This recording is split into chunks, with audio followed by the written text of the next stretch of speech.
Thank you, Deputy Commissioner. It's no doubt that it's been a very difficult and challenging and uncertain time for businesses and workers across our state. But I believe the package we announced yesterday will provide certainty for businesses and workers that we will get through this lockdown period. We've come through the last 18 months. The New South Wales economy is stronger than it was before the pandemic. We've recovered all the jobs that we've lost, and that's been on the back of businesses and workers right across the state, and together we will get through this lockdown period. Yesterday's announcement provided thousands of dollars of support for businesses right across New South Wales, whether that's the agreement we made with the Commonwealth Government to provide up to $10,000 per week for businesses right across New South Wales. We expanded our business grants program, which will provide now up to $15,000 payments to eligible businesses. And also for smaller businesses with a turnover of less than $75,000, greater than $30,000, there are payments of $1,500 per week.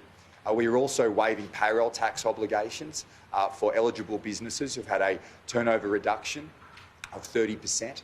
And we're also deferring payroll obligations for the next 2 months. This will provide important cash flow for businesses right across the board.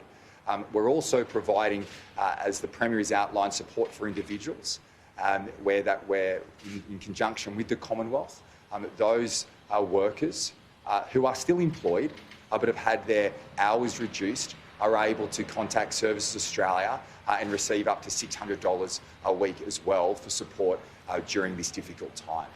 We've also provided yesterday important protections for tenants, whether you're a commercial tenant, a retail tenant or residential tenant. There will be no lockouts or evictions. As a residential tenant, there will be no forced evictions for 60 days.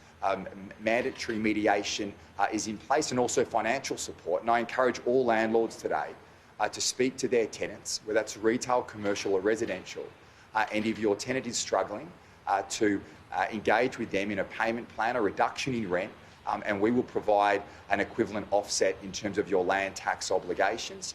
And for landlords in the residential space who don't pay land tax, we'll provide up to $1,500 for you to pass that on to your tenant to help them through this difficult period. I want to make one point very clear to the businesses and workers. For businesses, you'll be able to access a number of these grants. And I ask you to go through Service New South Wales. We have reallocated resources across the New South Wales Government to provide that support through Service New South Wales. So if you are questioning what you're eligible for or want to make those applications, you can do that through Service New South Wales. For workers right across the state, you can contact Services Australia. And whether you're in a hotspot area in metropolitan Sydney, we've now expanded that program to anywhere in the state. So any workers who've had a reduction in over 20 hours, you'll be entitled to receive $600 per week, and then less than 20 hours but above 8-hour reduction in your working hours for the week, you'll receive $375. So these packages are in place. For workers, please contact Services Australia, and for businesses, please contact Service New South Wales. I just want to end where I started. That is, I appreciate this is a challenging time. We have put a significant package together to provide that certainty to get our businesses and workers right across the state through this period. We've done it over the last 18 months, and we'll do it again. Thanks.